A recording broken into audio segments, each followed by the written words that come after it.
আসসালামু আলাইকুম রহমতুল্লাহ। প্রথম ক্লাসে আমরা যোগের যে অধ্যায়টা ছিল সেটা দেখেছি যে আসলে কিভাবে সহজ পদ্ধতিতে আমরা খুব সহজে যোগ অঙ্কগুলো এই 30 পৃষ্ঠার আমরা দেখেছি যে প্রত্যেকটা অঙ্ক 5 থেকে 13 পর্যন্ত যে খুব সহজে কিভাবে প্রথম ক্লাসে দেখেছি সমাধান করা যায়। এবার দ্বিতীয় ক্লাসে আমরা কথা না বাড়িয়ে বিয়োগের অধ্যায় এখানে আমরা অঙ্কের সমাধান শুরু করব। প্রথমে 4 নম্বর অঙ্ক থেকে শুরু করে 12 নম্বর অঙ্ক, প্রত্যেকটি অঙ্কই একটির পর একটি পর্যায়ক্রমে আমরা সমাধান করব। আশা করি সাথে থাকবেন এবং দেখবেন এবং নিজে সহজ উপায়ে শিখে নেবেন। তাহলে চলুন শুরু করা যায়। 4 নম্বর অঙ্কে বলা হয়েছে হাসান সাহেব বই মেলায় প্রথম দিন 5,620 টাকা এবং দ্বিতীয় দিন 6,380 টাকার বই বিক্রি করেন। দ্বিতীয় দিন তিনি কত টাকার বেশি বই বিক্রি করেন? যেহেতু 5,000 থেকে 6,000 বেশি, কত টাকার বই বেশি বিক্রি করেন? আর বিয়োগের ক্ষেত্রে একটি নিয়ম হচ্ছে, এটা আমরা যারা স্টুডেন্ট আছি তারা সকলেই জানো যে বড়টা সবসময় ওপরে রাখবো, কারণ বেশি থেকে কম বিয়োগ হয়, কম থেকে বেশি বিয়োগ হয় না, এটা মাথাতে রাখবো সবসময়। যেহেতু দ্বিতীয় দিন সে বেশি বিক্রি করেছে, সেহেতু আমরা প্রথমে লিখবো যে দ্বিতীয় দিন বিক্রি করে, অর্থাৎ দ্বিতীয় দিন 4 নম্বর অঙ্কে দ্বিতীয় দিন বিক্রি করে।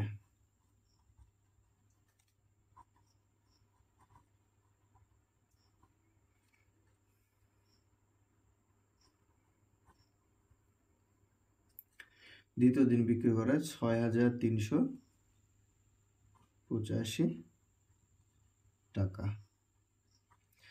দ্বিতীয় দিন বই বিক্রি করে 6,385 টাকা। এবার হচ্ছে প্রথম দিন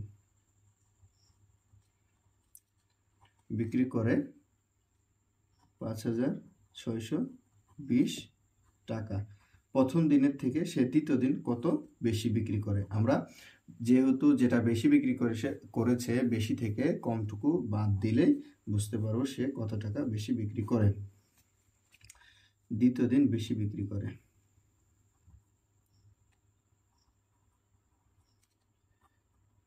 বেশি বিক্রি। শূন্য থেকে উপরে যেহেতু 5 বড় সংখ্যা আছে, নিচে শূন্য, তাহলে আমাদের এখানে 5 বসে যাবে। 2 আছে, 8 পাবো কত? কিংবা 8 থেকে 2 বাদ দিলে 6। 6 আছে, 13 পাবো কততে? 6 থেকে আমি 13 পর্যন্ত গুনবো। 6, 7, 8, 9, 10, 11, 12, 13 কততে? 7-এ। হাতে থাকলো 1। যেহেতু আমি ওই যে 3কে 13 ধরেছিলাম, 3কে 13 ধরার জন্য 10 ধার নিয়েছিলাম ছোট সংখ্যা, সেই জন্য 6 থেকে 13 বাদ দিলে 7, 13 থেকে 6 বাদ দিলে 7। এবার যেহেতু আমি 10 ধার নিয়েছিলাম, ওই 10কে পরিশোধ করার জন্য এই 5-এর সঙ্গে দিতে হবে 1, তাহলে 1 দিলাম, 6 হলো, 6 মিলে গেলে 0, বামে 0 বসে না। তাহলে দ্বিতীয় দিন বেশি বিক্রি করে 765 টাকা। উত্তর 765 টাকা।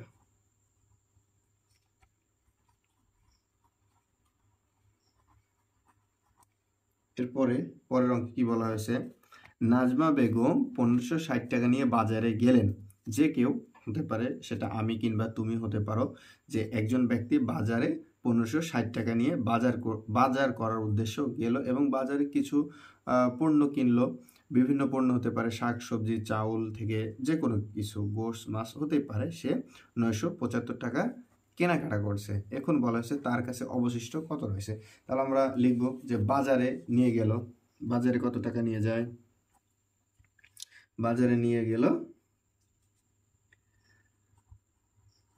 বাজারে নিয়ে যায়, বাজারে নিয়ে যায় 1560 টাকা। সে বাজারে নিয়ে গেছে অবশ্য বাজার করার জন্য, তো বাজারে খরচ করে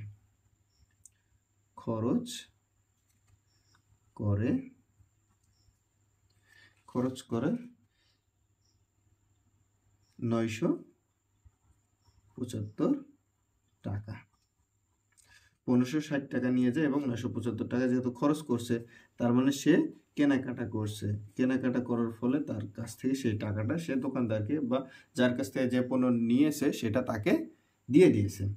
তার মানে তার কাছে সে টাকা থাকবে না, তাহলে আমরা সেটা তার নিজের কাছে যে টাকা ছিল সেই টাকা থেকে বিয়োগ করবো। 5 আছে, উপরে শূন্য, শূন্য থেকে 5 আমরা তো বিয়োগের ক্ষেত্রে জানি যে ছোট সংখ্যাকে বড় করতে হয়, তাহলে শূন্যকে আমরা 10 ধরবো। 10, শূন্যর সাথে 10 যোগ করলে 10 হবে, তাহলে 10 থেকে 5 বাদ দিলে 5, হাতে থাকলো 1, কারণ শূন্যকে 10 ধরেছিলাম। 7-এর সঙ্গে ওই 1 যোগ হয়ে 8 হবে, 8 আছে 16 পাবো 8-এ, হাতে থাকলো 1, এই 1 9-এর সাথে যোগ করে 10, 10 আছে 15 পাবো 5-এ, হাতে থাকলো 1, একে একে মিলে গেলে বামে শূন্য বসালাম। তাহলে নাজমা বেগমের কাছে শুধুমাত্র থাকলো অবশিষ্ট 585 টাকা। আমরা লিখব অবশিষ্ট রইল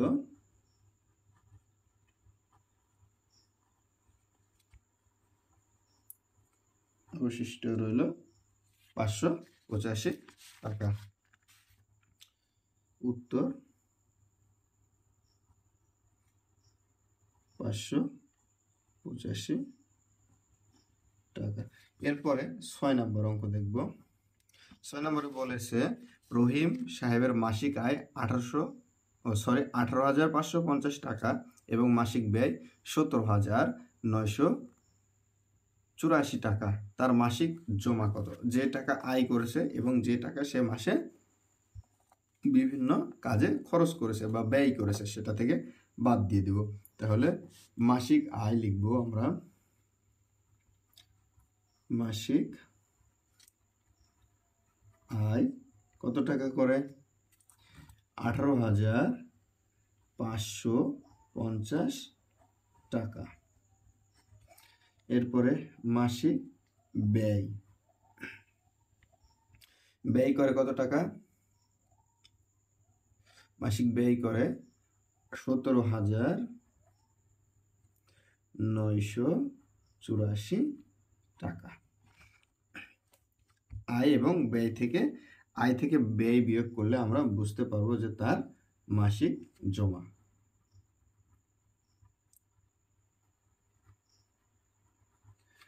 8 আছে, 4 আছে 10 পাবো 6, হাতে থাকে 1, 9 ওই 1 8-এর সঙ্গে যোগ হয়ে 9, 9 আছে 15 পাবো 9, 10 11 12 13 14 15, 6 হাতে থাকে 1, 1 9-এর সঙ্গে যোগ হবে 10, 10 আছে 15 পাবো 5-এ, হাতে থাকে 1, ওই 1 এই 8-এর সঙ্গে যোগ হবে 7-এর সঙ্গে যোগ হলে 8, 8 8-এ মিলে গেলে 0, 1 1-এ মিলে গেলে 0, বামে দুইটা শূন্য, কোনো শূন্যই বসবে না। তাহলে 566 টাকা তার প্রতি মাসে জমা হয় 566 টাকা। 566 টাকা। এরপরে 7 নম্বর অঙ্ক দেখব। 7 নম্বরে বলা হয়েছে লিমার একজনের 3,470 টাকা আছে। এরপরে বলা হয়েছে রাহুলের আছে 2,645 টাকা। লিমার কত টাকা বেশি আছে? যেহেতু 3,470 বেশি আর 2,645 কম, তো বেশিটা প্রথমে লিখবো এবং কমটা পরে লিখবো। লিখার পরে আমরা বিয়োগ করলে পেয়ে যাবো যে আসলে লিমার কত টাকা বেশি রয়েছে। লিমার আছে কত টাকা? 3,470 টাকা। 3,470 টাকা। এরপরে রাহুলের আছে,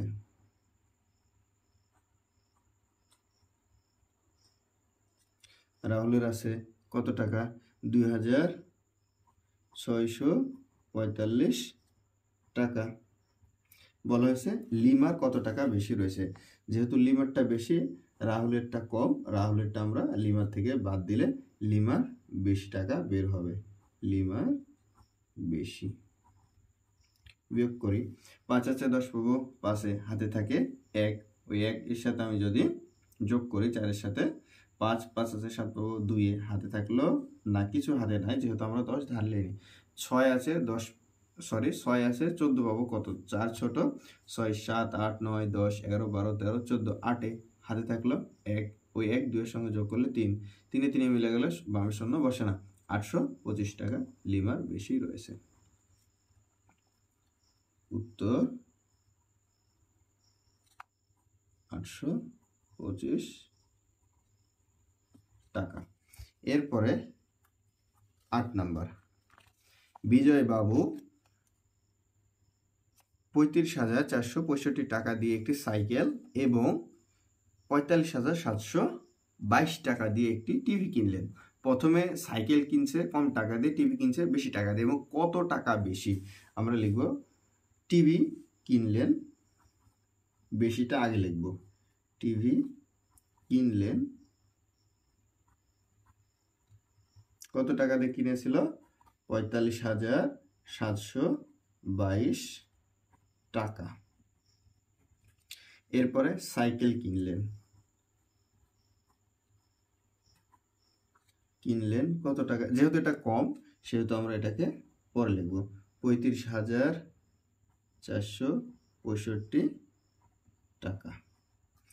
এবার দেখব টিভি বেশি, টিভি কিনতে কত টাকা বেশি লাগে।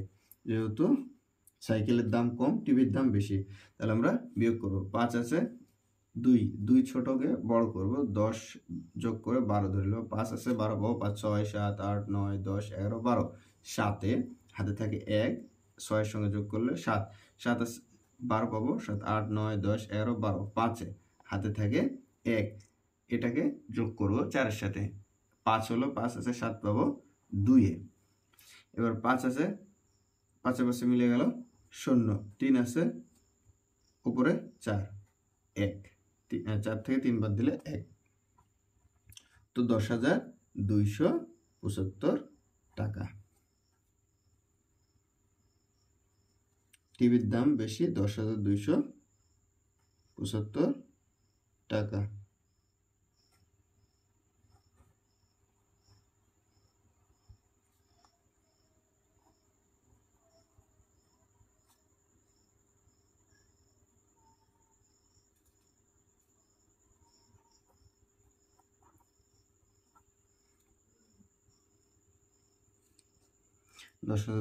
টাকা।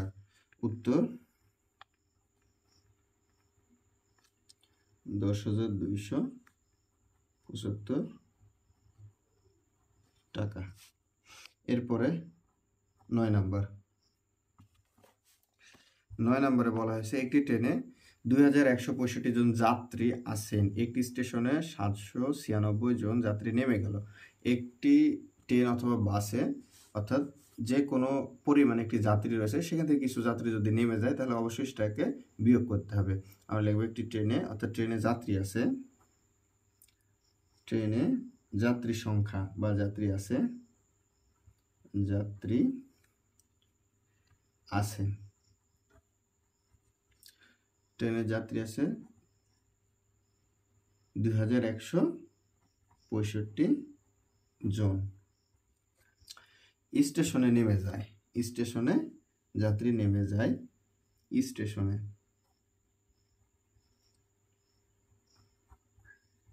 যাত্রী নেমে যায়, স্টেশনে যাত্রী নেমে যায় 796 জন। তাহলে এটা বিয়োগ করব। অবশিষ্ট যাত্রী সংখ্যা, অবশিষ্ট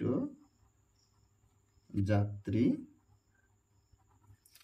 6 আছে 15 পাবো, 6 7 8 9 10 11 12 13 14 15, 9 হাতে থাকলো 1, 10 10 আছে 16 পাবো, 6 হাতে থাকে 1, 8 আছে 11 পাবো, 8 9 10 11, 3 হাতে থাকলো 1, 2 থেকে 1 বাদ দিলে 1, 1,369 জন।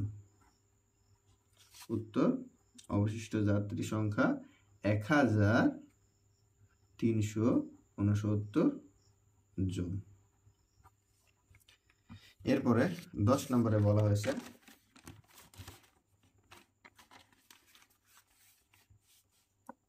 10 নম্বরে বলা হয়েছে আবিদের মায়ের কাছে 20,500 টাকা, 20,500 টাকা ছিল, আবিদকে দিল 3,685 টাকা বাজার করার জন্য। এখন আবিদের মায়ের কাছে কত টাকা রইল? আবিদের মায়ের কাছে যেহেতু টাকা রয়েছে, সেখান থেকে তার মা কিছু টাকা তাকে বাজার করার জন্য দিয়েছে, তার মানে সে টাকাটা তার মায়ের কাছে থাকলো না, সে আবিদকে দিয়ে দিল। এই জন্য আমরা লিখব, যেহেতু একজনের কাছ থেকে আরেকজনকে দিয়ে দিলে সেটা তার নিজস্ব টাকা থেকে বিয়োগ হবে। মায়ের কাছে আছে, মায়ের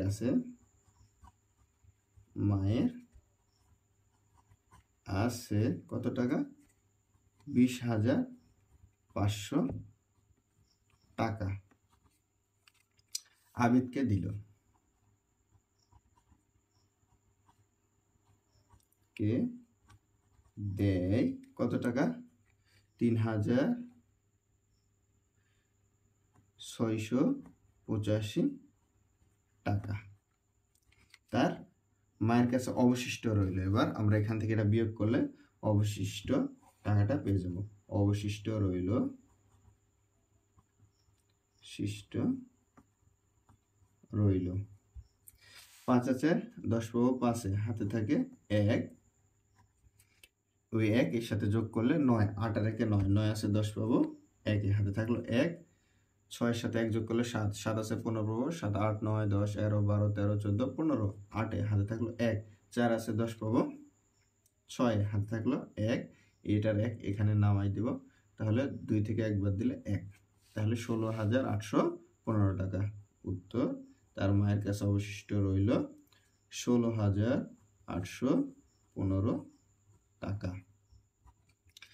পরের অঙ্ক 11 নম্বরে বলা হয়েছে নাসিমা বেগম বছরে 1 লক্ষ টাকা আয় করে এবং ব্যয় হচ্ছে 88,755 টাকা। এর প্রথমের অঙ্কের মতো যে রহিম সাহেব মাসিক আয় ছিল এবং ব্যয় ছিল, ঠিক ওইটার মতোই তার বছরে আয় করে, সেটা ছিল মাসে, এবার হবে বছরে আয় করে। বছরে আয় হচ্ছে 1 লক্ষ টাকা।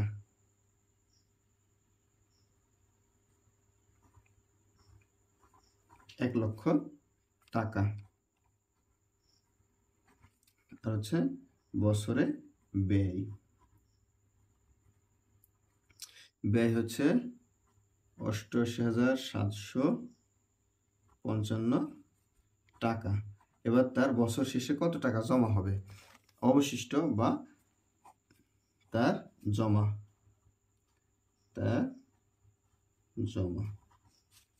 5 আছে 10 পাবো 5-এ, হাতে থাকে 1, 6 আছে 10 পাবো 4-এ, হাতে থাকে 1, 8 আছে 10 পাবো 2-এ, হাতে থাকে 1, 9 আছে 10 পাবো 1-এ, হাতে থাকে 1, 9 আছে 10 পাবো 1-এ, 1 মিলে গেল, শূন্য বসে না।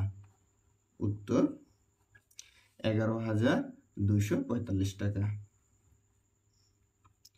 উত্তর 11,245 টাকা তার বছর শেষে জমা হয়। এরপরের অঙ্ক বলা হয়েছে 1,250 বিয়োগ 960 খালি ঘর। এখানে গাণিতিক বাক্যে একটি গল্প তৈরি করো। এর আগে যোগের সময় ঠিক এমন অঙ্ক একটি ছিল, আমরা গল্প তৈরি করার পরে সেটা সমাধান করেছি। এখানে আমরা এভাবে বলতে পারি যে আমার কাছে রয়েছে 1250 টাকা। আমার কাছে রয়েছে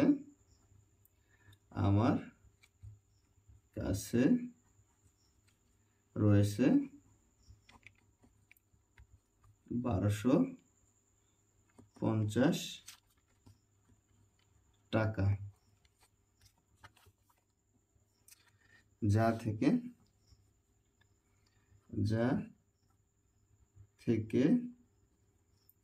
960 টাকা পরীক্ষার ফি দিয়েছি। তাহলে আর অবশিষ্ট কত রইল? আর অবশিষ্ট কত টাকা রইল? এটা সমাধান করব যে সে তার নিজের কাছে ছিল 1250 টাকা এবং সে 960 টাকা পরীক্ষার ফি দেয়। সমাধান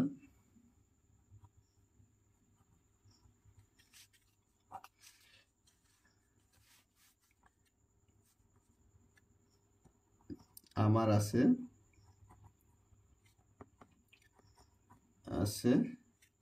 1250 টাকা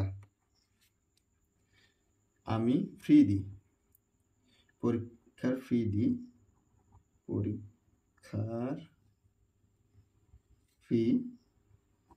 ফি দিই কত টাকা? 960 টাকা। যেহেতু আমি পরীক্ষার ফি দিলাম তাহলে সেই টাকা তো আমার কাছে থাকলো না। এবার উত্তর হবে অবশিষ্ট রইল,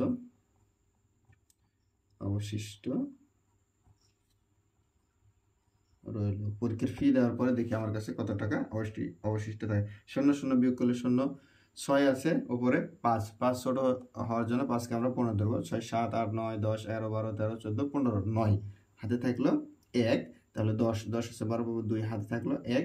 এখন 1 1 মিলে গেল, বামে শূন্য বসে না, তাহলে আমার কাছে অবশিষ্ট রইল 290 টাকা। উত্তর 290 টাকা। 290 টাকা। আশা করি সকল অঙ্কগুলো খুব সহজ এবং সমাধানটা স্পষ্টভাবে করার চেষ্টা করেছি, এবং আশা করি তোমরাও যারা আমার ক্লাসটা দেখলা তারা অবশ্যই বুঝেছো। এবং যদি কোথাও কোনো রকমের বুঝতে অসুবিধা হয় অবশ্যই কমেন্টে জানাবে। আর যদি তোমার আমার ক্লাস দেখে ভালো লাগে অবশ্যই একটি লাইক, কমেন্ট এবং শেয়ার করে দিবে। আর অবশ্যই সাবস্ক্রাইব করতে ভুলবে না। আসসালামু আলাইকুম ওয়া রাহমাতুল্লাহ।